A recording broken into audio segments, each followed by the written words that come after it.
Pak Aditya Dharma dan tim Prasetya, CR News, dan CR.com buat kesempatan kali ini. Ini luar biasa, saya excited sekali bisa bergabung malam ini untuk menjelaskan lebih ke introduction ini ya. Bim Wivarta itu adalah perusahaan apa, kemudian apa produk yang kita punya, dan sebenarnya isu apa sih yang terkait dengan decision making. Kita berbicara tentang geographical information system, kemudian kita berbicara tentang machine learning dan big data. Ya, sebelumnya seperti yang sudah disampaikan sama Pak Adi tadi, nama saya Ali Rahman, saya di sini sebagai Chief Business Officer. Jadi kalau lihat background saya sebagai Head of Internal Audit, masuk ke Chief Business Officer nih agak jomplang ya, tapi pada akhirnya dari internal audit saya bisa belajar dari proses hulu ke hilir sebuah proses ya, dari proses bisnis, mulai dari manufacturing yang sampai ke industri yang lebih retail yang lebih kecil-kecil gitu ya. Oke, mungkin saya akan coba share screen untuk memperkenalkan produk lokasi intelijen. Cuma sebelumnya saya mungkin berbicara sedikit tentang Bumi Varta itu merupakan perusahaan apa. Jadi BVT ini berdiri kurang lebih 2 tahun yang lalu. Kita berdiri kurang lebih 2018 di tepatnya. 2018 akhir kita berdiri dengan semangat bahwa Indonesia harus memiliki kemandirian terhadap peta sendiri, gitu. Dengan semangat bahwa semua orang membutuhkan peta, semua orang membutuhkan direction, dan kita punya talent-talent yang luar biasa untuk mencoba membangun sebuah aplikasi peta lokal Indonesia yang bisa dimanfaatkan oleh seluruh bidang bisnis di Indonesia. Dan berangkat dari situ mulailah kita untuk bergerak, untuk menyediakan, kalau kita bisa bilang bisnis BVT itu apa, mungkin kita bisa katakan MIB gitu. Tapi ini bukan singkatan dari Men in Black ya, tapi lebih ke Map Intelligent Business. Bagaimana kita coba untuk membuat sebuah peta cerdas. Jadi kalau rekan-rekan pernah membayangkan sebuah atlas, di situ ada legenda di dalamnya, di situ ada nama-nama kota, batas daerah, batas provinsi, dan informasi yang ada dalam bentuk 2 dimensi, satu arah, maka yang kita tampilkan adalah sebuah peta cerdas dengan big data di dalamnya, kumpulan data-data yang sangat related dengan bisnis, yang bisa dimanfaatkan oleh berbagai kalangan, baik itu industri, kemudian plantation, mining, maupun industri retail, FMCG, researcher maupun dari university, ataupun dari kalangan-kalangan mahasiswa, ataupun dari bidang bisnis apapun yang sekiranya membutuhkan data-data lokal Indonesia. Dan data itu kita combine, kita kemas, dan kita kelola juga, kita padukan dengan machine learning di dalamnya, analytical tools di dalamnya, sebuah algoritma di dalamnya, yang pada akhirnya akan menghasilkan sebuah peta cerdas. Jadi kalau kita katakan bahwa Bivarta itu mencoba menyajikan sebuah user experience baru, sebuah pengalaman baru dalam menggunakan peta untuk bidang-bidang bisnis. Selain dari, ada beberapa produk yang dimiliki oleh Bumi Varta Teknologi. Yang pertama adalah lokasi intelijen, itu adalah sebuah tools pemetaan untuk mendukung decision making dalam sebuah bisnis. Kemudian ada lagi namanya lokasi light, itu versi lebih ringan dari lokasi intelijen dengan beberapa fitur yang terbatas memang untuk kita tujukan pada akhirnya nanti untuk pengembangan education tentang perpetaan dan lain sebagainya. Kemudian ada lagi lokasi maps.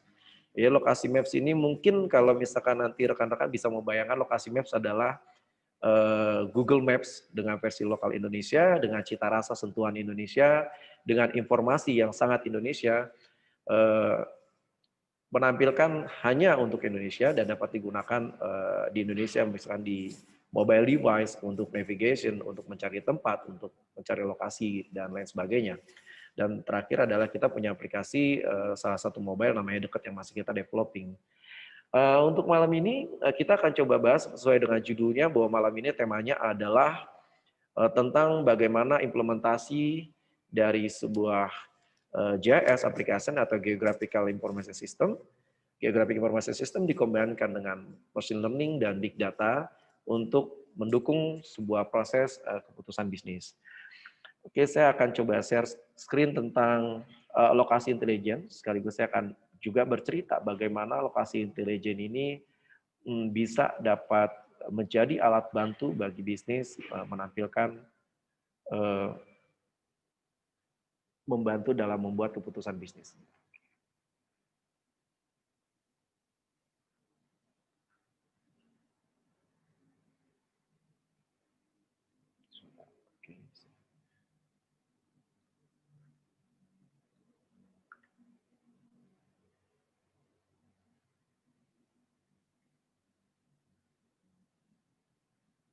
Bisa share screen, Mas? Oke, ini saya lagi coba untuk share screen.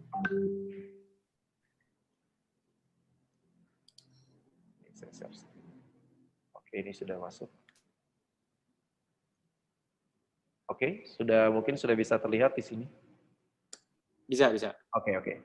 Jadi ini Bumi Varta Teknologi seperti yang saya sampaikan tadi, Bumi Varta Teknologi ada lokasi intelijen, dekat, dan lokasi maps yang sedang kita buat saat ini.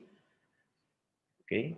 Dan kenapa pada akhirnya yang jadi pertanyaan mendasar bagi bisnis adalah why location is important for your business gitu. What problems are faced by your business? Apa sih yang dihadapi oleh bisnis saat ini terkait lokasi? Terutama terkait lokasi. Yang pertama, seringkali bisnis itu sulit untuk menemukan tempat yang strategis sesuai dengan produknya, sesuai dengan jenis bisnisnya, sesuai dengan lokasi yang diharapkan, itu sangat sulit. Yang kedua adalah bagaimana sulitnya untuk menjangkau pasar dan populasi terbaik yang sesuai dengan target market yang dibutuhkan. Kemudian sulitnya untuk melihat analisa kompetitor di sekitar suatu wilayah. Kemudian juga sulitnya tidak mengetahui area atau analisa mana yang dibutuhkan. Kadang kita benar-benar buta sama sekali sebuah wilayah, bagaimana profilingnya, bagaimana demografinya, dan lain sebagainya. Dan kemudian adalah bagaimana untuk melihat akses terhadap suatu lokasi. Nah, berangkat dari sana, walaupun sebenarnya untuk lokasi intelijen itu sendiri sangat bisa difungsikan untuk berbagai hal, tidak hanya untuk mencari lokasi, tapi juga untuk melakukan berbagai macam analisa bisnis dan bagaimana mendisplay itu dalam bentuk sebuah peta visualize. Jadi kalau kita bayangkan mungkin beberapa tools BI katakanlah business intelligence ketika itu disematkan dengan berbagai data, maka yang ditampilkan biasanya adalah bentuk chart, grafik, dan lain sebagainya. Dan kita memberikan sebuah view baru, cara pandang baru. Tidak hanya grafik dan chart yang kita tampilkan, tapi bagaimana sebuah data itu ditampilkan dalam bentuk peta, dalam bentuk gambar, dalam bentuk image. Gitu ya. Sehingga akhirnya kita membuat sebuah tools namanya lokasi intelligence. Jadi lokasi intelligence, apabila kita deskripsikan, ini adalah sebuah powerful analytical tool yang berisi dengan data-data terkini dan terbaru dari berbagai sumber yang kita kumpulkan dari seluruh Indonesia. Kemudian ini terhubung dengan sistem geographical data atau sistem pemetaan, mudah digunakan, kemudian bisa di-customize. Ini salah satu kelebihan kita adalah bisa di-customize sesuai dengan kebutuhan industri, karena kami sadar bahwa setiap industri di Indonesia itu berbeda. Meskipun satu industri yang sama, katakanlah let's say retail, mereka tetap memiliki pendekatan yang berbeda terhadap proses bisnisnya. Itu kenapa kita membuka diri untuk melakukan customisasi terhadap aplikasi yang kita buat. Gitu. Easy to use. Sebenarnya lebih pada karena biasanya aplikasi geographical informasi sistem itu cenderung lebih rumit dengan berbagai fitur yang jauh lebih kompleks, kemudian membutuhkan banyak sekali seorang ahli JS untuk membantu mendesain, kemudian harus disuntik dengan data. Dengan harapan lokasi intelijen sangat easy to use, tinggal login, subscribe, kemudian langsung bisa digunakan untuk melakukan analisa spasial. Dan terakhir adalah visualize your data for business insight. Dalam arti kita bisa menampilkan tidak hanya data yang kami miliki, tapi kita juga bisa mengcombine atau membridging dengan data-data yang dimiliki oleh klien. Dengan harapan, dengan tools-tools ini kita harapkan bahwa klien dapat terbantu untuk menemukan strategi yang tepat, dia dapat menganalisa bagaimana profiling wilayah, situasinya, demografinya, dan lain sebagainya, kemudian bisa menganalisa kompetitor yang ada di sekitar, sehingga mereka bisa memilih, saya akan mau fight di jalur kompetitor yang sangat keras, atau saya harus fight di jalur kompetitor yang cukup simple gitu, mau head to head atau menjauhi kompetitor. Kemudian bisnis pada akhirnya bisa memahami areanya, bisa tahu apa yang harus dilakukan di area itu, bagaimana treatment dan pendekatan yang dilakukan dan sebagainya. Yang terakhir adalah memudahkan isi akses transportasi baik dari customer menuju ke pusat bisnis maupun dari supplier-supplier atau vendor yang menyuplai dari kebutuhan bisnis tersebut. Oke. Oke, jadi secara umum bahwa seperti yang saya sampaikan, yang kami sampaikan di awal bahwa lokasi intelijen adalah sebuah aplikasi peta Geographical Information System yang di dalamnya berisi big data dan kita kemas dengan business intelligence dan machine learning analytic. Jadi tiga kombinasi ini kita jadikan satu menjadi lokasi intelijen. Jadi apa itu lokasi intelijen? Peta, big data, dan machine learning. Tiga kombinasi tersebut yang menjadikan ini menjadi sebuah satu produk. Oke. Apalagi yang bisa kita lakukan dengan lokasi intelijen? Kita bisa memvisualize data. Data visualization kita bisa menemukan tempat strategis, kita bisa melakukan profile customer. Beberapa bisnis mungkin dia ada yang punya spesifik klien tertentu, misalkan let's say dia penghasilannya tertentu atau social economic status tertentu, kemudian gaya hidup tertentu, usia tertentu, jenis kelamin tertentu. Dengan kita melakukan analisa lokasi, kita bisa melakukan penetrasi pasar tepat pada target sasaran yang dituju. Kemudian ada lokasi insight, itu terkait bagaimana memberikan rekomendasi terhadap beberapa lokasi tertentu. Kemudian ada competitor analysis, ada channel distribution channel dan sales review. Melakukan analisa sales, melakukan prediksi, melakukan forecasting terhadap sales terkait hal-hal yang bisa mempengaruhi penjualan terhadap meningkatkan atau penurunan penjualan dan lain sebagainya.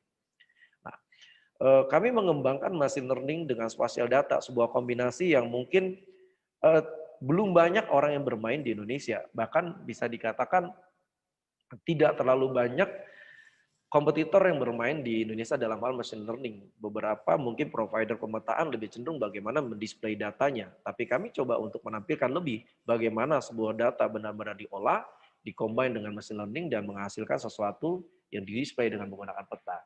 Kita bisa melakukan target market, kita bisa melakukan analisa terhadap distribution optimizing, termasuk di dalamnya melakukan proses routing. Seperti sekarang nih lagi, mungkin yang tren adalah bisnis logistik, di mana pangsa pasar logistik ini sangat-sangat besar sekali di Indonesia dan banyak sekali yang bermain di sana. Tapi penting bahwa salah satu permasalahan yang mendasar dari distribution adalah cost yang sangat tinggi, baik itu cost di lapangan, cost transportasi, bahan bakar, dan lain sebagainya.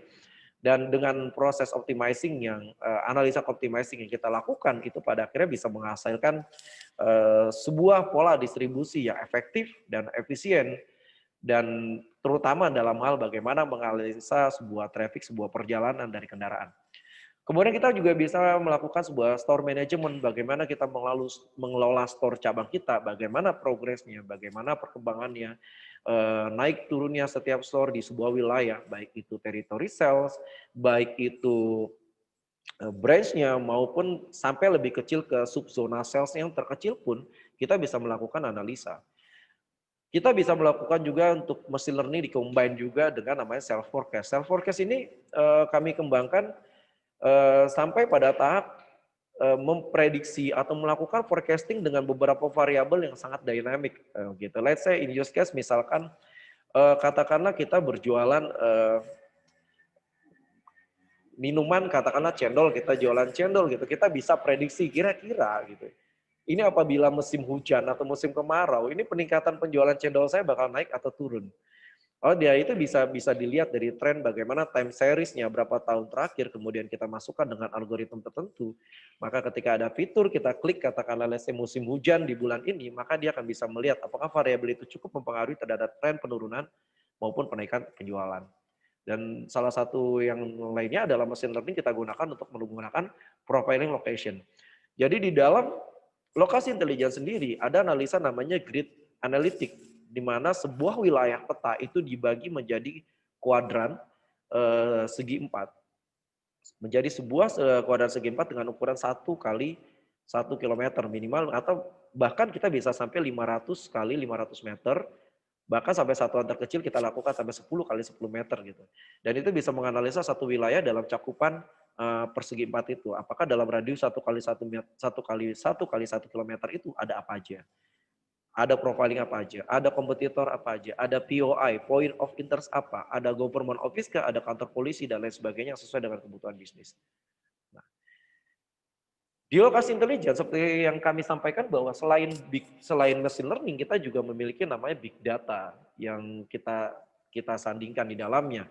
Dan big data ini pun salah satu fitur yang kita lakukan adalah mencoba untuk menyajikan beberapa tematik map di dalamnya. Ada point of interest, ada security, kemudian ekonomi yang berkaitan dengan inflasi suatu wilayah, gitu. Kemudian ada land value. Land value ini zona nilai tanah. Jadi kita bisa juga untuk melihat di daerah ini transaksi jual beli tanah, nilai tanahnya itu berapa terakhir posisinya sampai di data yang paling terkini. Kemudian ada informasi terkait public facility di Indonesia. 350.000 sekolah, 72.000 kantor kelurahan, lebih dari sekitar 35.000 perkantoran, dan banyak lagi, kurang lebih kita memiliki lebih dari 2 juta POI di seluruh Indonesia yang kita sudah benar-benar bersihkan untuk bisa sesuai, baik itu dari segi longitude-nya dan lot length-nya dan lain sebagainya.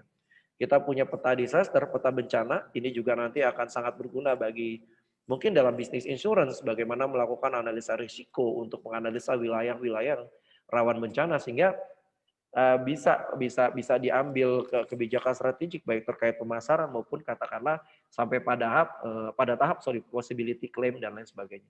Ada neighborhood, industrial, social economic status, health and disease, ini terkait persebaran penyakit, social culture, population, education, regional city planning, dan lain sebagainya. Nah, kita memiliki lebih dari 2 juta point of interest dengan sebuah spesifik kategori dan sangat detail. Jadi kalau misalkan kita search sebuah restoran, kita klasifikasikan lagi apakah ini restoran fast food, ataukah ini restoran seafood, atau ini restoran jenisnya cafe dan lain sebagainya. Kemudian kita detailkan lagi untuk kriteria mall, kita memiliki mall-mall yang sudah kita klasifikasikan mulai dari mall spesial mall, eksklusif mall, sampai dengan level mall yang paling terendah. Kita klasifikasikan sesuai dengan brand yang ada di dalamnya, market yang ada di dalamnya, dan lain sebagainya. Jadi totally ada hampir kurang lebih 2 juta POI yang kita kembangkan, dan ini pun terus bertambah. POI ini akan terus bertambah seiring dengan makin bertambahnya proses untuk penambahan data yang kami lakukan. Kami juga memiliki kurang lebih 900.000 kilometer jaringan jalan yang bisa diinformasikan dan digunakan oleh klien. Jenis jalannya, ukuran jalannya, panjang jalannya, tipe jalannya, dan ini sangat penting sekali terutama bagi industri logistik ya. Terkadang ketika kita melakukan pengantaran barang, let's say kita tidak bisa memprediksi kira-kira barang kita antar ke klien itu akan melewati jalan apa. Jalan kecilkah, muat satu mobilkah, ataukah dia ukuran truk besarkah atau truk kecilkah, kita nggak bisa memprediksi itu. Nah, kita menyajikan sebuah algoritma yang bisa mengetahui jalan ini merupakan bisa dilalui hanya untuk kendaraan katakanlah box kecil, atau dia hanya bisa dilalui kendaraan kontainer besar katakanlah. Sehingga dari bisnis itu bisa untuk melakukan proses dispatching sesuai dengan sasaran yang dituju. Nah, ini adalah tampilan demografi map, salah satu contoh peta tematik map yang kita buat. Jadi ini sudah kita buat pemotongan hingga ke area tingkat kelurahan. Jadi mulai dari ini contoh adalah Kemayoran, Menteng, Johar Baru, Senen, itu dilihat dari indeks populasi. Nah, dari mana data penduduk yang kita dapatkan?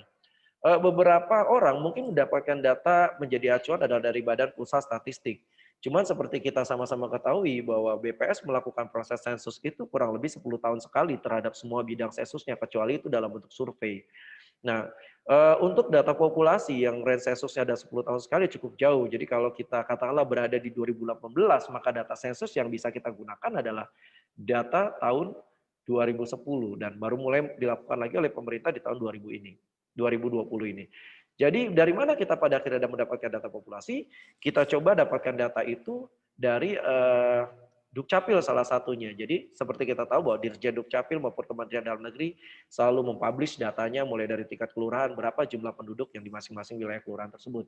Dan itu jauh lebih update meskipun beberapa wilayah daerah itu proses update-nya masing-masing berbeda. Gitu. Tapi kecenderungnya itu jauh lebih update dibandingkan let's say katakanlah data BPS. Jadi kita lebih banyak menggunakan data-data yang sangat coba validitasnya kita untuk kejar gitu ya. Ini contoh reporting lokasi insight, bagaimana lokasi intelijen memberikan reporting sampai ada kode pos, jumlah restoran seafood, low atau tidak. Kemudian kita juga punya data mobile di sini yang kurang lebih kita merepresentatifkan at least 30% mobile data pergerakan mobile data di seluruh Indonesia. Kita memiliki sampel untuk pergerakan mobile data based on berdasarkan dari device ID yang mereka punya. Jadi memang kerjasama yang kita lakukan dengan beberapa penyedia mobile data ini hanya sebatas untuk mengenali device ID berdasarkan aplikasi yang mereka gunakan. Jadi benar-benar tidak menyentuh pada ranah private di sini dalam konteks apa phone number atau lain sebagainya. Jadi pure kita hanya melihat bagaimana kapan device ID dari mobile itu digunakan dan itu bisa diketahui persebarannya di mana. Ini adalah salah satu tampilan dari Neighborhood Report profiling lokasi. Oke, ini lokasi mobile data yang tadi menyambung dari slide sebelumnya, itu yang kita miliki adalah ada ID device, kemudian ada coordinate, ada apps activity, dan kemudian ada cities, kemudian ada telco carrier, dia menggunakan perusahaan provider apa, kemudian ada brand of device dari handphonenya, kemudian type of device, apakah misalnya let's say Samsung, apa J2, apa A2, gitu, apa atau J5, kemudian URL, dan data profile lainnya. Dan ini di-provide diambil dari mitra kita yang menjadi penyedia mobile data untuk yang diambil dari kurang lebih 75.000 apps di seluruh dunia. Dalam arti untuk fokus di Indonesia itu kurang lebih 7.500 sampai 14.000 apps yang di-download, meskipun itu bukan apps yang terlalu umum digunakan masyarakat Indonesia, cuma 30% itu kalau kita ambil sampling itu cukup representatif untuk melihat persebaran sebuah kondisi. Oke, ini ada contoh people heat map. People heat map ini adalah titik-titik persebaran kerumunan orang ada di mana saja. Dan untuk saat ini mungkin implementasi JS ini sedang lagi maraknya nih digunakan untuk lihat persebaran COVID-19 ada di mana. Itu dilihat dari heat map-nya untuk melakukan analisa red zone, green zone. Itu menggunakan heat map untuk melihat mana OTG dan lain sebagainya. Jadi untuk melihat tingkat kepadatan atau populasi di satu wilayah. Nah, ini kita zoom, jadi kalau kita lihat di sini ada people heat map dalam versi yang jauh lebih jauh view-nya. Kemudian kalau kita zoom, kita bisa lihat persebaran ini kita ambil sampel di wilayah Bintaro Exchange sektor 9 Bintaro. Ini ada mobile data di dalam mall, kemudian di luar mall, di jalan, di taman, dan lain sebagainya. Oke. Ya, jadi data protection secara security kita sangat coba untuk memproteksi data karena kita memahami begitu pentingnya sebuah data, bahwa kita sama-sama ketahui bahwa data ini saat ini, jadi kalau dulu mungkin adalah emas itu adalah salah satu barang berharga, kemudian ketika era minyak maka ada black gold itu adalah salah satu paling berharga, maka di era saat ini adalah big data adalah new gold and new black gold. Jadi kita sangat memahami seberapa penting untuk data proteksi ini dilakukan. Jadi kita coba untuk melakukan encryption, network security, access control, kemudian proses classification atas sebuah data, regulation, dan lain sebagainya. Seperti kita tahu bahwa konsep big data itu pasti mengacu dalam 3 hal. Yang pertama adalah volume, maka kalau kita berbicara tentang big data adalah kita berbicara tentang volume, kemudian kita berbicara tentang velocity, bagaimana kecepatan data itu diakses. Sebesar data apapun, kalau itu misalkan lambat untuk diakses, maka secara asas manfaat itu akan sangat berkurang. Maka secara velocity dia harus bisa terpenuhi. Kemudian yang ketiga adalah variety. Variety adalah bagaimana sebuah big data itu memiliki beraneka ragam tipe data, baik itu data-data yang bersifatnya number, numerik, teks, image, gambar, suara, dan lain sebagainya. Jadi variety data itu juga jadi salah satu yang pendukung dari sebuah big data. Gitu. Kemudian yang dua lagi yang biasanya orang tambahkan adalah value. Sebuah big data harus memiliki value, bagaimana itu bisa mampu memberikan nilai lebih pada asas manfaatnya. Dan yang terakhir yang paling penting, at least not less, adalah veracity, adalah sebuah kejujuran. Data harus di-provide dengan sangat benar. Data harus sebuah data yang akurat, yang valid, yang relevan. Dan kejujuran data itu penting agar tidak terjadi misleading ketika orang menggunakan data untuk membuat sebuah keputusan strategik. Oke, lokasi analitik with machine learning, pada akhirnya kita menyajikan sebuah modeling, business optimization, kemudian sebuah prediksi di dalamnya. Jadi klien bisa menggunakan berbagai macam tools modeling, mau menggunakan random forest, spatial regression, kemudian linear, kemudian neural network dan lain sebagainya. Kita sajikan untuk modeling tools itu, tinggal disuntikan datanya dari punya klien, kemudian klien bisa melihat apakah tools modeling mana yang mendekati lebih kepada mendekati bisa bisa menerangkan dari data tersebut gitu ya. Kemudian ada business optimization, ini terkait yang tadi adalah sales dan lain sebagainya, dan terakhir ada business prediction.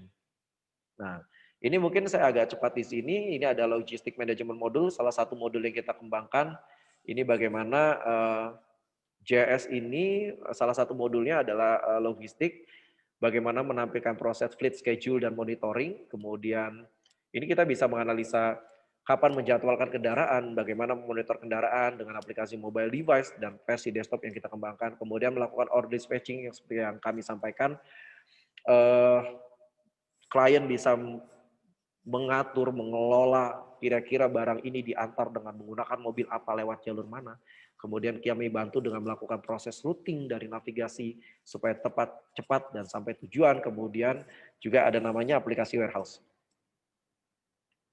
Nah, ini fleet schedule dan monitoring yang tadi saya bilang bisa menganalisa untuk jenis kendaraan. Kita memiliki database berbagai macam kendaraan truk yang sudah kita sematkan ke dalam lokasi intelijen sehingga bisa disesuaikan. Ada kategori, brand type, road type, vehicle dimension, owner, dan lain sebagainya. Kemudian ada proses order dispatching, bagaimana proses order vehicle ini masuk ke warehouse, kemudian di-deliver ke store-store, dan lain sebagainya. Ini fleet scheduling untuk mengatur setiap kendaraan setiap harinya, kendaraan mana harus lewati mana, dari yang mana gitu, termasuk mengcover misalnya tiba-tiba ada katakanlah pesanan pelanggan yang tidak bisa di-deliver atau tidak bisa diantar. Ini adalah proses distribution routing, kita punya single vehicle ataupun multiple vehicle gitu. Kita bisa mampu melakukan routing hingga kurang lebih 2.000 route satu hari, bahkan bisa lebih. Itu tergantung bagaimana proses routingnya. Jadi sistem routing navigasi kami sudah bisa mampu untuk mengajar, katakanlah ada klien yang punya armada 2.000 armada yang jalan setiap hari, kita udah bisa melakukan routing itu dengan cukup cepat ya, dengan cukup cepat untuk disajikan. Oke. Kemudian ini ada warehouse untuk penentuan bagaimana nyari lokasi yang warehouse yang baik sesuai dengan zona nilai tanah, sesuai dengan aturan dari tata ruang dan tata wilayah, dekat dengan pemukiman atau enggak, itu sangat disesuaikan dengan peruntukan bisnis dan lain sebagainya. Jadi kalau dari aspek logistis, apa sih yang bisa kita gunakan dari aspek logistik ini untuk bisnis?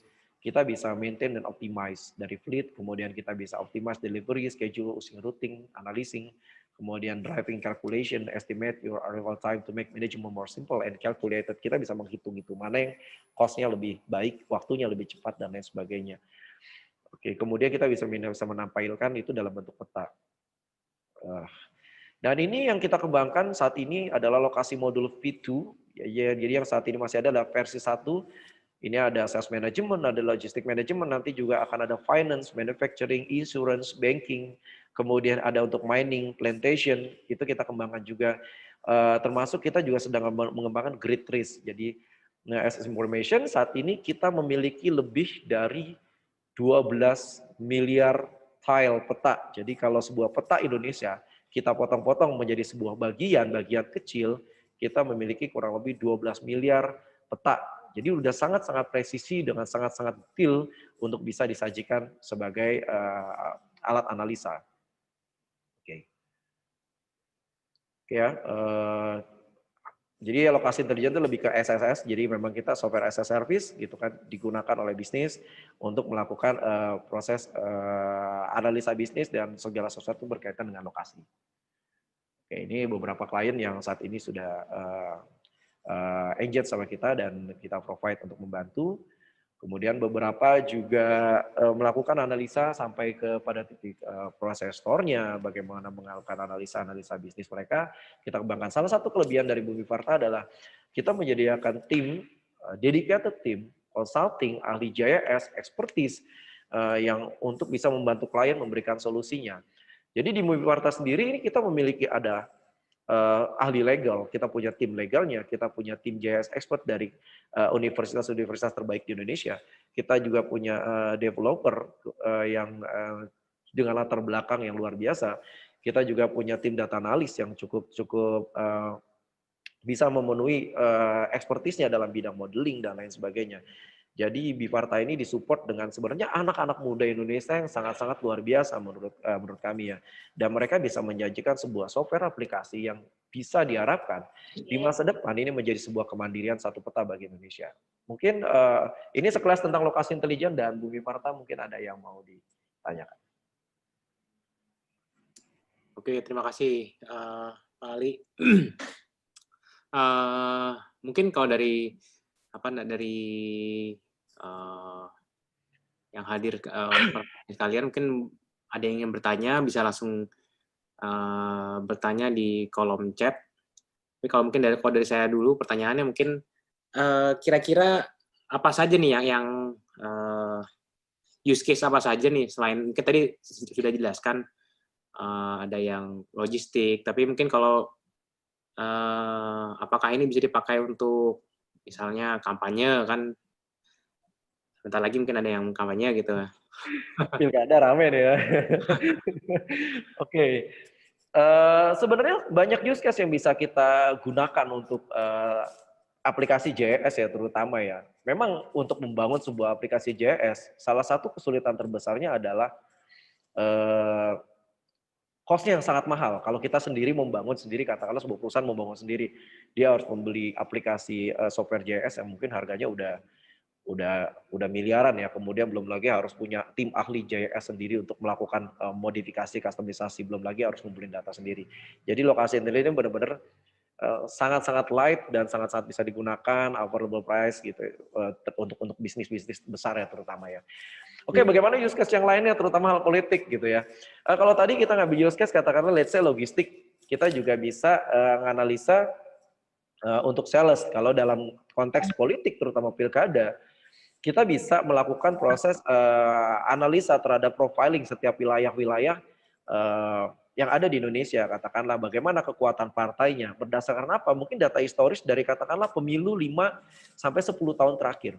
Berarti mungkin dari 2 kali periode pemilu atau 3 kali periode pemilu, data-data itu kita suntikan, kemudian time series itu kita analisa untuk kecenderungan pemilih di satu wilayah tertentu, kemudian kekuatan-kekuatan partai sampai pada level tingkat di katakanlah area kelurahan, gitu, area village. Datanya dari mana? Ya seperti kita sebenarnya tahu bahwa data KPU itu sangat terbuka. Data KPU sangat terbuka, data per TPS pun itu masih ada dan bisa kita masukkan ke dalam lokasi intelijen. Kita bisa petakan bahwa tahun ini yang menang si A, yang menang si B, kubu merah di mana, putih di mana, kuning di mana. Kemudian bagaimana kecenderungan pemilih terhadap isu tertentu. Dan kemudian dari partai juga bisa memetakan bagaimana kinerja mesin politiknya di display. Berapa banyak tools alat kampanye. Kemudian dengan adanya demografi, data populasi, pada akhirnya partai bisa melihat. Contoh saya use case-nya seperti ini. Katakanlah saya sebagai partai, kemudian saya mau melihat nih. Kalau saya mau bikin kampanye, katakanlah via Instagram, maka target market dari partai saya siapa? Apakah anak muda? Apakah orang yang cukup tua dengan usia tertentu? Apakah pemilih yang cukup smart? Ataukah pemilih yang cukup katakanlah tingkat pendidikan tertentu? Dengan saya melakukan pemetaan berdasarkan demografi dari populasi, usia, kemudian mungkin jenis kelamin, tingkat pendidikan, pekerjaan, dan lain sebagainya, saya bisa menetapkan kira-kira strategi politik marketing apa yang cocok untuk wilayah itu. Contoh misalkan kalau iklan Instagram biasanya akan muncul iklan sesuai dengan area yang kita daftarkan. Jadi katakanlah alih-alih untuk pasang iklan untuk ditampilkan seluruh Jakarta, kalau memang target market saya katakanlah di Tanah Abang, ya sudah saya pasang iklan di Tanah Abang aja, itu akan jauh lebih efektif. Tapi kalau misalkan strategi politik adalah saya mau hire justru adalah di area white space, di mana area tersebut nggak ada nih target market saya. Orang-orang kubu katakanlah ini kubu, kita ambil contoh di sini kubu Partai Ungu misalkan. Wah di sini banyak kuat Partai Ungu nih, maka saya harus iklan Partai Ungu di sini paling banyak. Dan berarti Partai Merah harus menguasai di Partai Ungu misalkan. Dan itu kita bisa melakukan geomarketing istilahnya. Teman dalam hal konteks di politik, kita bisa memetakan di mana strategi marketing yang pas di lokasi mana itu dilakukan. Kita bisa memetakan juga di mana kekuatan-kekuatan kantong politik, di mana kader-kader kita berada, sejauh mana mesin partai bekerja, dan termasuk kita bisa combine dengan isu-isu sosial media, apakah black campaign itu mempengaruhi atau tidak variabelnya. Kemudian ketika kampanye itu, apakah senang dengan terbuka atau tertutup, apakah karakternya dialog atau tidak. Dan itu masih banyak bisa kita lakukan dan ditampilkan dalam waktu peta, Pak. Kurang lebihnya seperti itu. Jadi mungkin salah satu contohnya mungkin misalnya mau janji politik untuk pembangunan fasilitas umum gitu ya? Wah, itu sangat menarik itu. Fasilitas umum itu bisa ditampilkan. Jadi kayak kita misalnya kita punya data jembatan katakanlah baik itu yang kondisinya baik, dalam arti kondisi baik karena memang dari pemerintah ini data jembatannya ada di sini gitu. Kemudian panjang jalan misalkan, wah ternyata daerah sini data kami panjang jalannya katakanlah cuma 7.000 kilometer. Ternyata kebutuhan jalan di area itu bisa dianalisa berapa jalan yang dibutuhkan untuk bisa mengakses itu semua. Dan itu kalau digunakan partai, mereka bisa menganalisa kira-kira kebijakan apa yang pas untuk di sana. Janji politik apa yang harus dijanjikan gitu. Oh di sini nggak banyak perumahan nih, oh janji politiknya mungkin meningkatkan 1.000 rumah di daerah ini gitu. Oh di sini tidak ada fasilitas umum, karena biasanya janji politik itu kan sangat erat kaitannya dengan pembangunan sih, tidak jauh dengan pembangunan fisik dan pembangunan manusia. Maka kalau memang tidak larinya ke pembangunan fisik, maka larinya ke pembangunan manusia. Bisa dilihat tuh berapa jumlah sekolahnya di sana. Apakah ada banyak sekolah negeri atau tidak gitu. Apakah perbandingan jumlah sekolah dengan jumlah kebutuhan penduduk usia sekolah sudah tercukupi atau belum? Nah, partai bisa melakukan analisa-analisa tersebut di masing-masing dapil, sehingga dia bisa menetapkan strategi politik sesuai dengan kebutuhan masyarakat berdasarkan data yang ada di sana. Oke, terima kasih atas jawabannya. Nah, kita sudah ada pertanyaan nih dari Pak Erik Kurniawan. Kalau untuk plantation, itu solusinya apa saja? Oke, plantation itu perkebunan ya, lebih ke sebenarnya salah satu plantation itu mungkin kita lebih ngarahnya kepada konsep dari geografi itu sendiri gitu. Misalkan kita sudah petakan data wilayah perkebunan di seluruh Indonesia. Itu wilayah mana yang katakanlah ini statusnya adalah tanah negara. Kemudian mana statusnya adalah ini tanah milik masyarakat atau tanah publik berdasarkan zona nilai tanda dan sebagainya. Kemudian peruntukan dari tanah-tanah itu seperti apa. Jadi dari bidang plantation itu sangat mulai dari hulu ke hilir kalau menurut saya. Kalau mulai dari katakanlah let's say use case-nya kita mulai dari bentukan di mana kita harus membuka perkebunan. Area mana yang diperbolehkan untuk dibuka perkebunan. Kemudian perkebunan jenis apa. Nah, untuk mengetahui perkebunan jenis apa, kita ada namanya analisa geologinya. Kita bisa melihat tingkat kelerengannya, kemudian kita bisa melihat apakah itu zona masuknya zona tanah subur atau tidak. Kemudian kita bisa melihat juga bagaimana struktur tanah di sananya, sehingga cocoknya tanaman apa. Nah, yang paling menarik adalah lokasi intelijen itu bisa dimasukkan di machine learning. Katakanlah kita ambil use case gini. Kalau misalkan kita berandai-andai, kalau misalkan seluruh peta dari produksi pertanian di Indonesia kita petakan, kemudian kita masukkan data pertanian tersebut, termasuk produksi per ton tiap tahun per areanya, kita tarik time series kurang lebih 5 tahun terakhir, dan kemudian kita sematkan variabel-variabel hujan, variabel musim liburan, variabel kebutuhan, tarikan pasar, dan lain sebagainya, maka sangat memungkinkan kita untuk membuat prediksi kebutuhan dari pertanian kita berapa. Contoh, daerah ini akan menghasilkan produksi berapa ton. Daerah sini akan menghasilkan padi berapa ton. Sehingga itu akan bisa juga digunakan oleh kepala daerah misal untuk merumuskan kebijakan apakah saya harus impor atau tidak. Apakah saya harus beli atau tidak. Karena dia bisa memprediksi produksi dari pertaniannya tahun ini berapa banyak. Nah, variabel apa aja yang mempengaruhi hasil produksi? Misalkan munculnya wabah atau hama. Kemudian munculnya lagi musim kemarau berkepanjangan itu berpengaruh atau tidak. Kemudian mungkin sistem pertanian yang digunakan itu berpengaruh atau tidak gitu. Jadi di plantation itu mulai dari tahap perencanaan lokasinya, kemudian bisa menganalisa time series data perkebunan yang sudah ada untuk melihat potensi di satu wilayah, yaitu kapasitasnya berapa. Kemudian dari aspek delivery, lokasi intelijen itu bisa memberikan informasi kira-kira hasil dari pertanian atau perkebunan ini harus dideliver kemana. Dengan cara apa? Dengan cara kita melihat dari segmentasi kebutuhan demand dari seluruh penduduk di Indonesia katakanlah. Penduduk di Indonesia titik di sini kebutuhan tarikan akan bawang putih atau bawang merah maraknya di mana. Kemudian titik pasar di Indonesia di mana aja.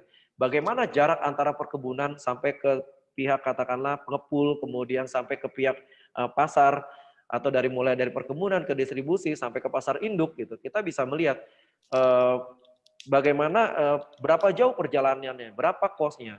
Seperti kita tahu bahwa salah satu isu yang saya bilang bahwa kadang-kadang harga cabainya murah gitu, tapi ongkos angkutnya dari satu titik perkebunan ke satu tempat penjualannya itu sangat jauh, sehingga mengakibatkan harga cabainya menjadi mahal gitu. Jadi sarana untuk logistik perkebunan pun itu bisa dilakukan di Geographical Information System.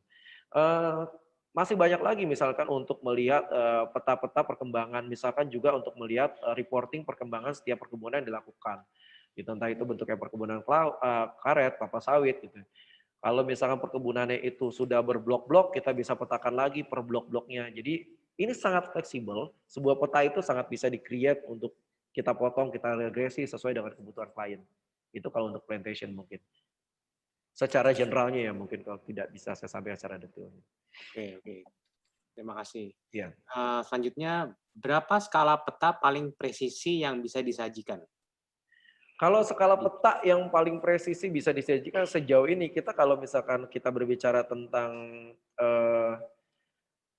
tampilan image dalam layar komputer ya, itu sangat-sangat cukup presisi ya untuk skalanya, untuk sangat presisi. Jadi kalau kita zoom in, mungkin saya nggak bisa ngasih sampel, tapi untuk presisi ukurannya itu sangat variatif. Kita bisa zoom in dan zoom out secara jauh. Dengan kalau bisa zoom in itu petanya sangat presisi sekali. Sampai jalan gang itu kita miliki semua, jalan buntu, putaran balik itu masih bisa kelihatan juga. Tampilan satelit view-nya juga sampai radius kurang lebih 15 meter sampai 20 meter di atas permukaan tanah itu masih bisa kelihatan untuk radio yang satelit view-nya. Tapi untuk map view-nya itu cukup presisi karena kita punya banyak mode, baik itu satelit mode, kemudian ada bentuknya gray mode, ada dark mode, itu kita macam banyak-banyak tampilan view dan itu untuk presisi maupun untuk pixelnya untuk dilihat, katakanlah klien mau crop kemudian pindahkan itu tidak akan pecah. Oke. Tapi mungkin kalau dari skalanya itu mungkin sampai berapa ya? Mungkin secara zoomingnya atau? Secara zooming skalanya itu bisa 1:,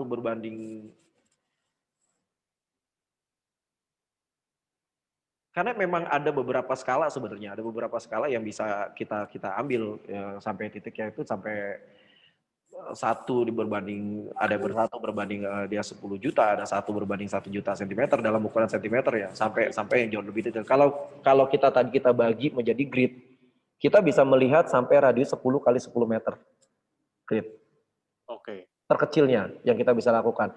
Bahkan kemarin yang kita lagi develop sekarang adalah kita sedang membuat titik koordinat grid dengan ukuran 3 kali 3 meter. Sepresisi itu. Mungkin kalau misalkan saya bayangkan, saya bilang angka 1 berbanding 100 juta, mungkin agak membingungkan membayangkannya. Tapi kalau saya bilang bahwa rekan-rekan bisa membayangkan rekan-rekan berada di satu lokasi di titik radius 3 kali 3 meter yang sudah diberikan sebuah penamaan. Jadi ketika di searching, katakanlah kamu lagi di mana? Saya lagi di radius ABC gitu. Itu udah ukuran 3 kali 3 meter presisi. Jadi kalau kita implementasikan dalam dunia contoh provider ojek online gitu ya, itu tukang ojek nggak perlu nyari-nyari karena titik orang itu sudah berdiri dengan titik koordinat yang sudah tersedia. Jadi tidak lagi berbicara tentang lot length ya, tapi berbicara tentang pada titik grid ukuran 3 kali 3 meter, dan itu yang lagi kita kembangkan. Sejauh ini kita masih pada tahap 5 kali 5 meter sampai 10 kali 10 meter. Mungkin kalau misalnya bisa dibilang lebih detailnya adalah kode pos, tapi ada betul, itu kode pos dalam bentuk grid. Jadi kalau kode pos katakanlah kode pos Petukangan Utara 12260 gitu. Di dalam kode pos Petukangan Utara itu dibagi lagi jadi kotak-kotak kecil. Jadi kayak rumah kita sendiri, kata rumahnya 100 meter persegi itu bisa terdiri atas beberapa kode koordinat. Oke. Sampai kita berdiri. Oke, pertanyaan selanjutnya nih. Apakah Big Data mengcover seluruh Indonesia? Oke, apakah Big Data mengcover seluruh Indonesia? Data yang kita miliki hampir kurang lebih 80% itu sudah mengcover seluruh Indonesia. Coverage-nya. Jadi mulai dari tingkat Indonesia sampai tingkat terkecil itu wilayah desa atau village atau kelurahan, itu satuan terkecil. Memang tidak semua data pada akhirnya itu sampai ke posisi terkecil ya, village. Ada data-data yang memang hanya sebatas level kabupaten kota atau kecamatan. Nah, Seberapa banyak data yang kita punya? Yang seperti saya disampaikan, untuk POI sendiri kita punya 2 juta POI. 2 juta POI, belum lagi dengan data-data statistik lainnya yang bisa digunakan. Baik itu data yang bersumber dari BPS, maupun data yang bersumber dari departemen-departemen terkait, maupun data yang benar-benar kita scraping dengan tim data kami ya. Contohnya misalkan data toko kelontong. Belum ada mungkin di Indonesia yang bisa memprediksi berapa sih warung yang ada di Indonesia. Itu sangat sulit sekali gitu ya. Kemudian mungkin ada lagi belum ada yang bisa memprediksi data-data yang lain gitu ya. Itu beberapa data memang sangat sulit dicari gitu ya, dan sulit. Dan toko kelontong itu ada yang mengatakan 9 juta, ada yang mengatakan 13 juta toko kelontong. Dan sekarang ini menjadi data yang bisa dikatakan sangat seksi buat industri retail terutama FMCG. Karena bisa dilihat di market space-nya di mana, tingkat kompetisi di mana, sampai kepada satuan terkecil warung di sebelah rumah kita. Gitu. Itu salah satu data yang menarik gitu, dan kita lagi coba untuk scraping kumpulkan data itu semua untuk kita kumpulkan. Jadi coverage-nya apa seluruh Indonesia? Harus Indonesia. Apakah sebanyak apa? Apakah ada batasannya? Sangat dinamis. Karena data itu kita membaginya menjadi 2 kalau di Bumi Parta. Yang pertama adalah data statis, yang kedua adalah data dinamis. Data statis adalah data yang mungkin dalam jangka waktu 1-3 tahun ke depan itu tidak akan berubah. Contohnya data kelurahan, data kecamatan, data kantor wali kota, data kantor polisi, atau data sekolah mungkin nggak banyak berubah. Data dynamic itu data yang benar-benar berubahannya mungkin bisa setiap hari. Contohnya ada POI cafe, bulan ini buka, bisa jadi bulan depan udah tutup. Kita nggak pernah tahu gitu. Dan itu yang kita scrape tiap hari, kita kumpulkan tiap hari. Dan kapan data kami diupdate? Data kami pada hakikatnya update-nya bisa dikatakan setiap hari kita lakukan update. Cuman untuk disampaikan dan diterima ke klien, data itu ada proses spasialnya, ada proses untuk diolahnya sehingga bisa sampai di klien. Itu biasanya kita update antara 1-3 bulan. Oke. Next question, apa kerentanan terbesar dalam penggunaan big data dan apps? Ya. Kerentanan terbesar dalam penggunaan big data dan apps. Ini sebenarnya mungkin permasalahan nasional yang saya bilang. Permasalahan nasional adalah Indonesia tidak punya kemandirian data. Ini harus kita akui atau tidak, Indonesia tidak punya kemandirian data. Jadi antar data, baik itu antar departemen, baik itu antar sumber-sumber data, itu seringkali data itu memang kendalanya adalah data update-nya yang tidak selalu sama. Jadi tidak ada satu sumber data yang memang selalu sama. Ada data yang baru diupdate 2019, ada data yang baru diupdate 2018, dan PR kami adalah bagaimana kita berusaha untuk menjust data-data tersebut agar bisa digunakan. Contoh yang kita lakukan, katakanlah, contohnya use case-nya seperti ini. Let's say data usia penduduk. Kita memiliki data usia penduduk 2018, usianya 18 tahun. Sekarang kita butuh untuk data 2020. Maka kita justifikasi 2 tahun, berarti mereka masuk kategori usia 20 tahun misalkan. Atau misalkan justifikasinya dalam konteks selain range usia, misalnya dalam konteks jumlah populasi di satu wilayah, biasanya kita justifikasi dengan tingkat kematian dan kelahiran di sebuah wilayah. Jumlah penduduk 2018, kemudian kita combine dengan tingkat kematian dan kelahirannya, maka penduduknya di tahun berikutnya berapa. Jadi yang sangat rentan sekali adalah bagaimana pada akhirnya data yang ada di Indonesia itu tidak bisa kita bisa bilang istilahnya asal comot kita pakai gitu, nggak bisa.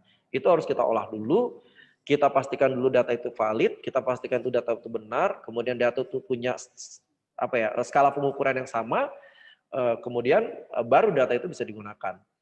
Kalau dari secara apps, kerentanan terbesar dari apps sejauh ini, salah satu yang jadi tantangan kita adalah bagaimana kita bisa memprovide peta itu dengan sangat cepat, dengan waktu yang sangat cepat. Seperti kita tahu, peta itu adalah sebuah image, dan image itu sangat besar size-nya. Jadi bisa kebayang bagaimana sebuah 12 miliar tile image itu membutuhkan sebuah resources yang sangat besar untuk bisa berjalan dengan sangat baik, terutama proses routing dan navigation itu juga mereka butuh waktu gitu ya. Nah, ini berkaitan dengan konsep big data yang tadi, bahwa data itu selain harus volumenya besar, maka dia juga harus velocity, dalam arti digunakan dengan cepat, itu salah satu tantangan kerentanan yang kita hadapi saat ini. Bagaimana big data ini bisa di-deliver dengan cepat melalui aplikasi itu. Ya, karena permasalahan terbesar itu adalah banyak sekali data itu ditampilkan dalam bentuk image. Gitu. Tapi buat kami ini sebuah challenging yang luar biasa. Oke. Pertanyaan selanjutnya, apakah big data yang sudah dirancang sedemikian rupa tersebut pengupdateannya dilakukan setiap hari?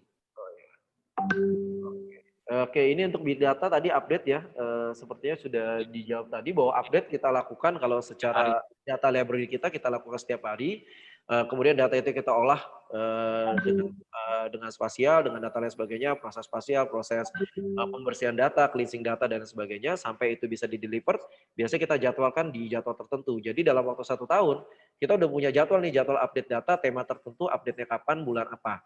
Tapi misalkan ada kebutuhan klien, saya mau data ini terrealisasi segera, data terkait hal ini. Maka mungkin kita bisa lakukan perencanaan ulang untuk mengumpulkan, menjadikan itu skala prioritas untuk dikejar datanya. Karena data sangat banyak dan itu butuh ada proses waiting, menunggu untuk melakukan proses update. Oke. Ini mungkin sekaligus ada pertanyaan yang agak di bawah, seberapa intens frequently updating legend dan specific info? Oke, ini sangat sama ya, kita sangat intens. Setiap kali terjadi perubahan, apapun terutama dalam bentuk legend dan specific info, terutama yang melekat dalam map ya, atribut map, kita coba lakukan kita coba lakukan update secepat mungkin. Misal ada rencana pembangunan jalan tol di sebuah titik gitu ya. Dikeluarkan oleh Badan Pelaksana Jalan Tol, biasanya data itu udah dipublish gitu. Dan kita combine dengan peta yang kita miliki, maka itu sudah ada perubahan. Kemudian beberapa perubahan-perubahan terbaru kita juga sudah sematkan. Kita update juga dengan data properti, rencana pembangunan kota, kemudian rencana pembangunan dari beberapa developer, kita masukkan juga di dalam sana. Jadi kita udah bisa setiap kali proses update terhadap legend, perubahan-perubahan muka bumi, perubahan peta, jalan, dan lain sebagainya, karena ini salah satu base map-nya, dalam arti bagian dasar dari fungsi peta, kita lakukannya tidak pada jadwal, tapi lebih pada ketika ada perubahan, itu kita lakukan. Gitu. Oke. Jadi cukup sangat sering untuk frekuensinya. Iya. Oke, pertanyaan selanjutnya dari Bu Dewi Purwati Andayani, model bisnis yang ditawarkan langganan atau seperti apa? Oke, untuk model bisnis dari lokasi intelijen sendiri, ini software as subscription, jadi klien berlangganan annual, yearly, dengan harga tertentu. Mungkin untuk secara price-nya itu sangat bergantung terhadap proses kustomisasi dan yang dilakukan. Tapi dengan harga itu, klien bisa mendapatkan satu lokasi intelijen, of course, sudah pasti. Kemudian bisa mendapatkan update data secara rutin. Jadi semua yang berkaitan dengan data itu menjadi tanggung jawab kami untuk memprovide dan menyediakan data itu sudah tinggal bisa dinikmati. Kemudian yang tiga, memperoleh dedicated tim JS yang bisa diajak konsultasi kapanpun terkait pengembangan, kustomisasi sesuai dengan model bisnis yang dimiliki oleh klien. Kemudian tergantung juga terhadap jenis-jenis data yang bisa dikombin dengan data-data yang dimiliki oleh klien. Jadi kita bisa melakukan proses bridging. Misal klien sudah memiliki BI-nya SAP atau Oracle, kemudian datanya mau kita bridgingkan dengan data yang ada di dalam lokasi intelijen, itu sangat memungkinkan. Jadi model bisnisnya lebih ke software as a service, berlangganan setiap tahun dengan biaya tertentu. Kalau yang tadi yang logistik itu custom berarti ya hitungannya? Oh ya, untuk logistik custom. Jadi mungkin ada beberapa. Jadi ada kebutuhan yang kita kembangkan dari modul sales, ada modul logistik. Itu customer sebenarnya secara ada harga by default, base-nya aja. Itu sudah mendapatkan untuk profiling analysis, grid analysis, kemudian peta tematik, UI, mengeksplor data, browse data. Jadi udah bisa melihat, mencari lokasi terbaik untuk bisnis, itu bisa dilakukan dengan default package-nya. Kemudian untuk penambahan modul sales, itu ada menu terkait bagaimana melakukan proses sales scheduling, kemudian optimizing sales untuk melihat jadwal kunjungan sales harus ke toko mana, ke store mana, dengan berbagai prioritas. Misalkan prioritasnya lebih kepada penjadwalan toko berdasarkan kapan orderannya terakhir dikirim dan lain sebagainya. Itu bisa menentukan skala prioritinya, sehingga bisa menentukan kira-kira mana toko yang punya potensial untuk melakukan order ketika dikunjungi atau tidak. Mana yang bisa achieve untuk target call-nya, effective call-nya, dan lain sebagainya. Kemudian untuk yang modul logistik itu juga berbeda, di sana ada fleet management, ada monitoring, ada untuk proses dispatching, kita bisa memonitoring kendaraan logistik kita di mana. Di menu sales itu juga ada fitur untuk melakukan monitoring. Jadi kita bisa melihat tuh pergerakan salesman kita ada di mana, terakhir di lokasi mana, kapan salesman kita clock in dan clock out di satu lokasi, posisinya ada di mana. Dan analisanya lebih sampai kepada suatu area kita membutuhkan apakah sales di area tertentu itu cukup atau tidak. Apakah tokonya terlalu banyak untuk di-handle satu sales, ataukah satu sales ini terlalu sedikit untuk meng-handle banyak toko. Kita perlu tambah sales atau kita perlu tambah toko. Itu modul sales pengembangannya sama sana. Dan sampai ke sales analytic, itu forecasting, prediction, dan lain sebagainya. Dan untuk modul sales itu memang kita jualnya berbeda untuk paketnya. Jadi ada penambahan lagi. Tapi untuk 1 tahun itu semua perubahan, update, pengembangan, customisasi udah all in dalam satu price. Jadi tidak ada biaya lagi untuk lain-lain. Udah all in one. Oke. Pertanyaan selanjutnya, apakah big datanya sudah bisa mengakomodir kebutuhan pembangunan tower telco untuk misalnya melihat jumlah pelanggan pesaing di area tersebut? Goalnya adalah menaikkan pelanggan di area sekitar titik tower. Oke, nah ini pertanyaan menarik ini sebenarnya. Ini kayak analisa kompetitor untuk melihat jumlah pelanggan pesaing. Sebenarnya balik lagi bahwa data mobile yang kami miliki ini tidak 100% pada hakikatnya. 30%, kurang lebih 30-40% data mobile di area tersebut.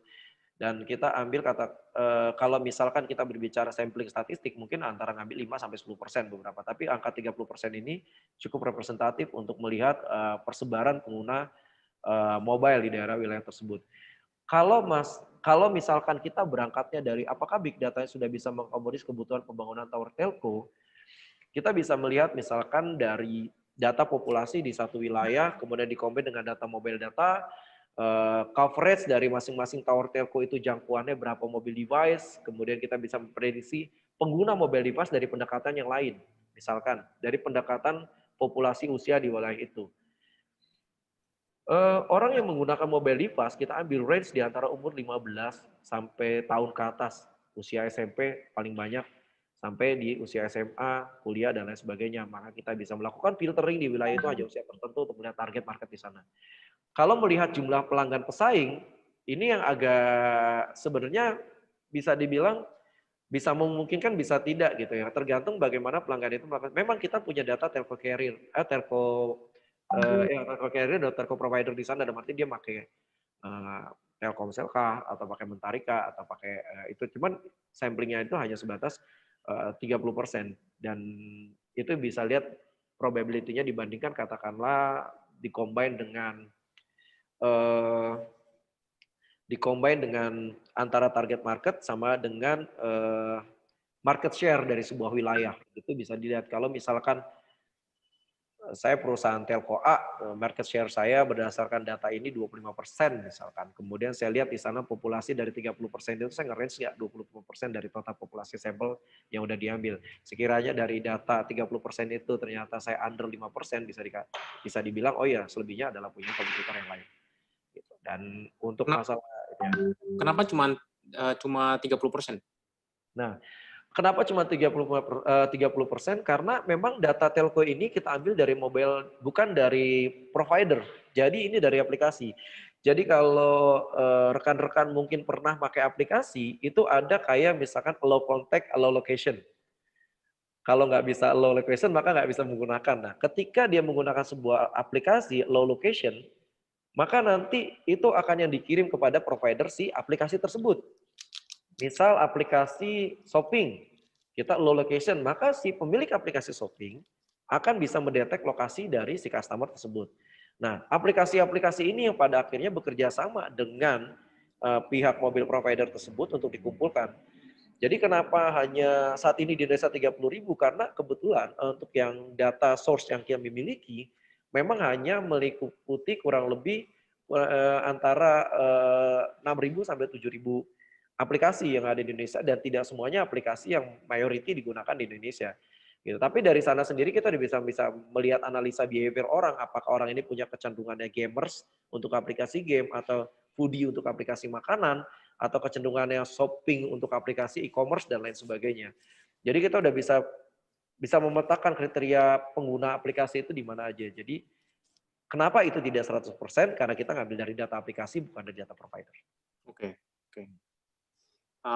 Pertanyaan selanjutnya.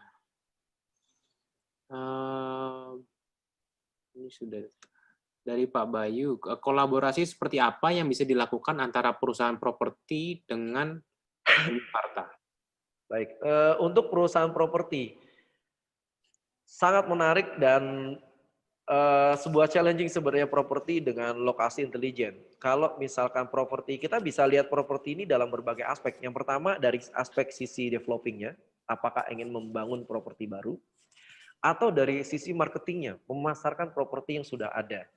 Nah, itu dari dua pendekatan itu bisa dilakukan. Yang pertama, kalau misalkan dia ingin mencari lokasi baru, maka dia bisa lihat, perusahaan properti bisa melihat area mana yang white space areanya untuk dibangun sebuah perumahan. Sasarannya mana? Kira-kira orangnya di mana? Contoh, apakah di Kota Malang itu membutuhkan perumahan atau tidak? Kalau perumahan adanya di mana? Jadi kalau misalkan ada orang Malang di sini, perumahan yang terdekat salah satu yang terelit adalah daerah Blimbing misalkan. Itu di belakang stasiun Arjosari. Kenapa dibangun perumahan daerah Blimbing? Ternyata aksesnya dekat dengan Lanut Abdurrahman Saleh. Dekat dengan Arjosari. Kenapa dekat dengan Arjosari? Oh ya, ada kebiasaan. Rata-rata orang Surabaya itu yang kerja di Surabaya pulangnya ke Malang. Mereka biasanya naik bis, bawa helm, atau naik kereta, bawa helm, pulang ke Malang. Dekat dengan stasiun, dekat dengan bandara udara, dan lain sebagainya. Dengan menggunakan lokasi intelijen, perusahaan properti bisa melihat tuh segmentasi dari jenis properti yang mau dilakukan. Saya mau membangun properti dengan gaya minimalis, dengan gaya klasik, cocoknya di daerah mana? Target audiensnya siapa? Mereka ada di mana?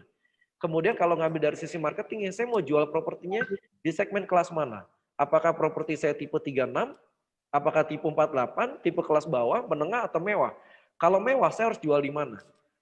Kalau mewah paling jelas, paling gampang. Kalau saya punya rumah mewah, saya akan jual di Pacific Place. Saya akan jual di Grand Indonesia. Tapi kalau saya punya rumah jualan tipe 36, saya nggak akan jual di Pacific Place. Saya akan jual di Sriwijaya misalkan. Saya akan jual di teras kota misalkan. Ya mungkin secara sosial ekonomi statusnya, segmen-segmen target marketnya ada di sana. Gitu. Dan lain sebagainya. Kita bisa lihat dari POI mall-nya ada di mana untuk marketing propertinya. Kemudian teknologi apa lagi? Contoh misalkan, ada perusahaan properti kemudian membangun sebuah site lah. Sebuah site. Site itu ada rumah-rumah yang sudah bangun dengan berbagai tipe tertentu. Biasanya customer, mereka hanya lihat dari brosur. Ketika site-nya sudah jadi, itu pun harus datang ke marketing gallery, kemudian yuk kunjungi yuk. Kita kunjungi site-nya, keliling komplek dari propertinya, mungkin luasnya berhektar-hektar. Bagaimana kalau misalkan ternyata aplikasi lokasi intelijen bisa memprivate itu dalam bentuk tablet, iPad, tinggal menentukan kriteria, katakanlah parameter tertentu, rumahnya tipe berapa, tipe 36, berapa kamar, segala macam, kemudian diprocessing, kemudian dia akan mencari dari berhektar-hektar lokasi itu adanya di blok mana aja yang masih kosong, mana yang masih available. Itu akan memudahkan tim yang ada di lapangan buat ngantar customer, nggak perlu harus keliling semua komplek misalkan. Untuk dilihat satu-satu dia udah bisa ngelihat itu semua untuk dipetakan. Apakah itu aksesnya dekat pintu masuk atau di luar dan lain sebagainya. Itu akan membantu customer juga. Jadi properti ini sangat banyak yang bisa dikustomisasi. Ini kita sangat open to discuss dengan beberapa perusahaan properti. Kita sangat welcome. Kita discuss solusi terbaik apa, karena balik lagi pendekatan kita adalah pendekatan bisnis proses. Setiap perusahaan properti punya pendekatan masing-masing, punya bisnis proses masing-masing, dan itu yang kita coba bantu untuk carikan solusi dengan menggunakan lokasi intelijen. Itu tadi salah satu use case-nya aja. Dan setahu saya, mungkin saya juga salah, Bumi Varta juga mengakses data PBB ya? Betul. Yang data NJOP ya? Iya, jadi kita memiliki data NJOP di seluruh Indonesia untuk data nilai jual objek pajak tanahnya. Ya, kemudian juga kita punya data zonasi. data tata ruang dan tata wilayah sampai RDTR, Dena Tata Ruang dan Tata Wilayah, itu sampai ke satuan terkecil. Jadi mulai dari RT/RW sampai ke RDTR. Itu yang terkecilnya. Jadi di situ termasuk ada harganya, termasuk transaksi jual beli tanah di sana, harganya berapa. Jadi ketika sebuah perusahaan properti ingin mengakuisisi sebuah tanah, dia bisa memprediksi kira-kira kebutuhan biayanya berapa. Di luar mungkin lain ya, kalau di lapangan realitanya kadang ada biaya-biaya yang lain yang di luar harus ditambahkan. Setidaknya udah ada base price. Kalau saya mau ngakuisisi di titik mana itu butuh dana berapa berdasarkan job yang ada di sana dan data nilai tanah terakhir. Dan yang kita lakukan ini adalah pemetaannya bentuknya proporsional untuk melihat harga nilai tanah. Misal harga tanah di Jakarta mahal di Jakarta, mahal di Malang kan belum tentu mahal di Jakarta. Bisa jadi untuk ukuran Malang itu sangat mahal, atau bisa jadi untuk ukuran daerah Gresik sangat mahal. Tapi ketika di Jakarta mungkin itu ukuran sangat murah. Jadi itu kita sudah petakan sesuai proporsi masing-masing wilayah dan masing-masing daerah, tidak secara langsung general Indonesia, tapi proporsional berdasarkan wilayah tertentu. Oke. Semoga itu menjawab. Ya. Lalu pertanyaan terakhir yang sementara ini kita ada, jika data yang kita punya harus diolah terlebih dahulu, apakah API data yang didapat dari internet masih harus diolah? Oke, jadi kita punya salah satu selain lokasi intelijen, kemudian lokasi light yang saya katakan, yang kita bilang sebutnya adalah lokasi light itu adalah versi ringan dari lokasi intelijen, hanya menampilkan fitur tertentu dan diperuntukkan untuk education dan lain sebagainya. Kita untuk bisnis yang lebih ke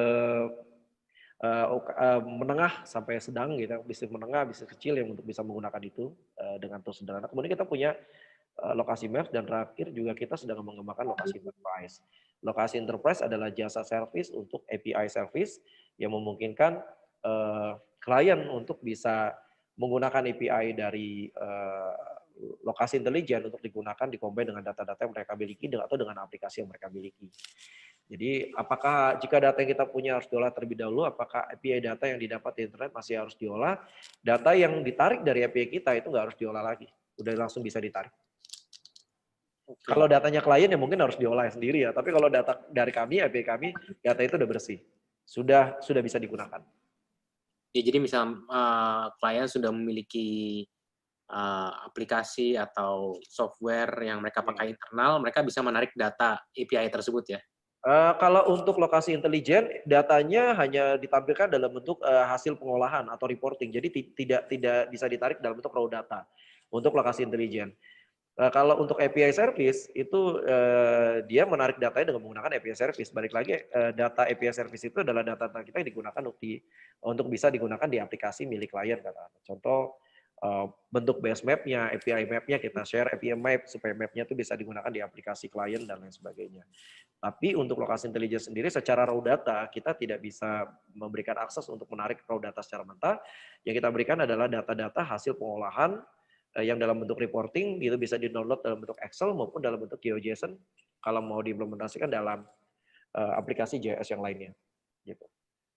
Oke. Ya, jadi misalnya customer nih sudah punya sebagai contoh ya mungkin yang logistik software. Iya. Tapi mereka sudah punya. Iya.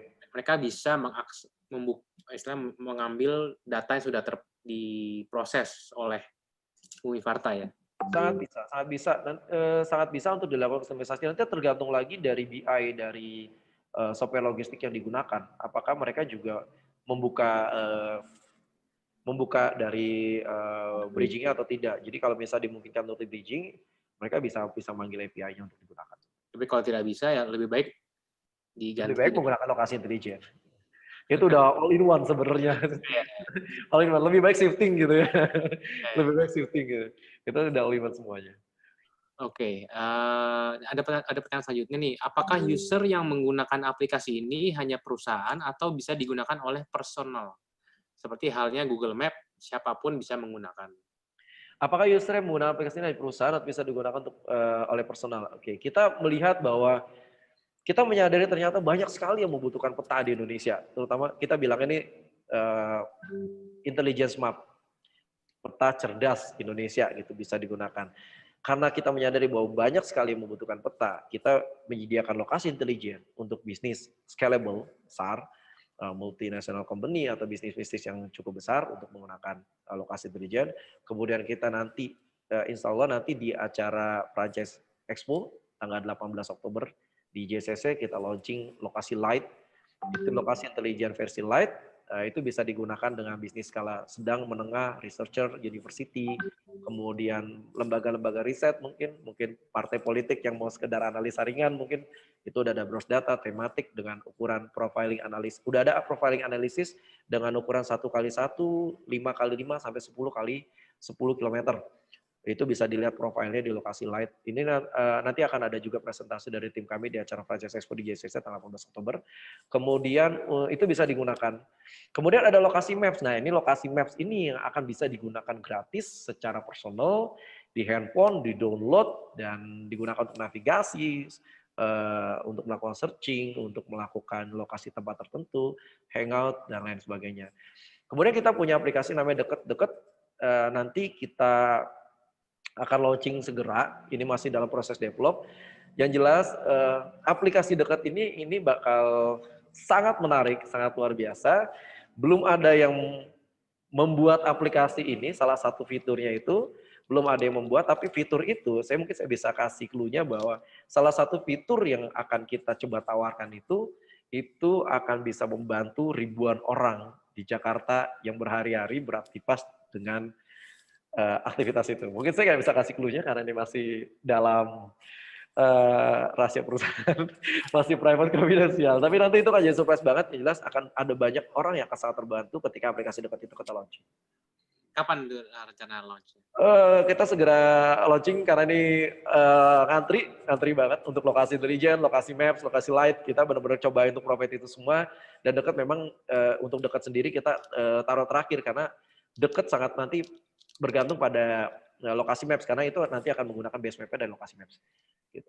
Cuman itu nanti akan sangat bermanfaat dipakai banyak orang dengan segala usia, bisa di-download di aplikasi-aplikasi gadget lainnya. Lokasi map juga nanti akan di-provide di sana. Jadi mungkin nanti bisa follow Instagramnya Bumi Farta ya. Ya, bisa follow Instagram Bumi Farta. Bifarta ya. @bifarta, Instagram Bumi Farta di @bifarta atau bisa cari di link-in-nya Bumi Farta Teknologi atau bisa juga di website di bifarta.com, itu bisa dilihat lokasi kami, call center, kontak, atau bisa mau langsung main ke kantor kami, silakan di Foresta 3, lot 19, Bumi Serpong Damai, Tangerang. Oke. Mungkin sudah tidak ada lagi pertanyaan dan kita juga sudah mendekati waktunya untuk kita berpisah. Sekali lagi terima kasih Pak Ali Rahman. Terima kasih banyak untuk kesempatannya kali ini, luar biasa. Saya bisa berbagi sharing di sini sama rekan-rekan semua. Mungkin nanti kita akan undang lagi setelah ada launching beberapa produk selanjutnya. Oh, siap.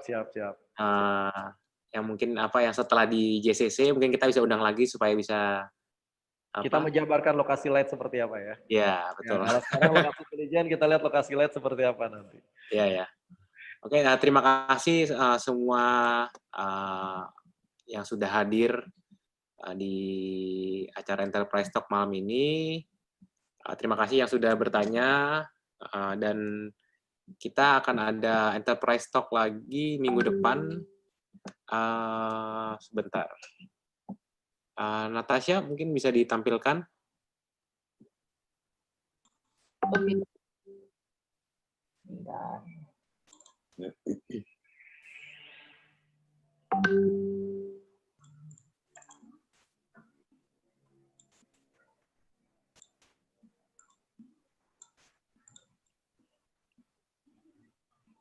Oke. Ya, jadi minggu depan kita akan kehadiran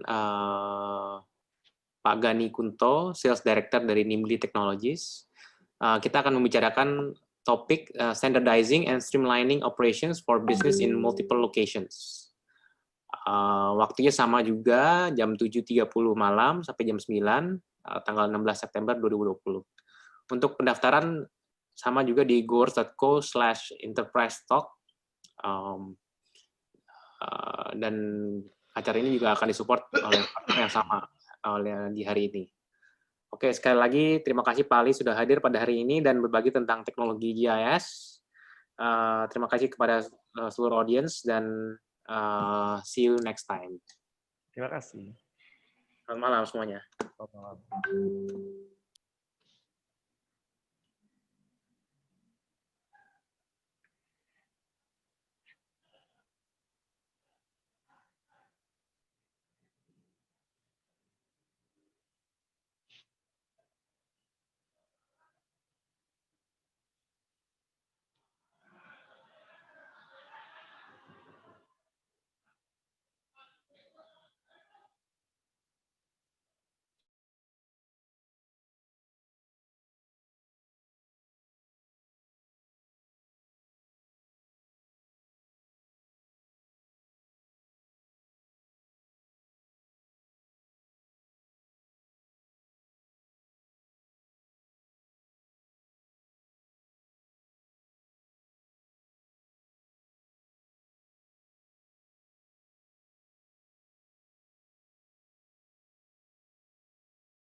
Udah semuanya.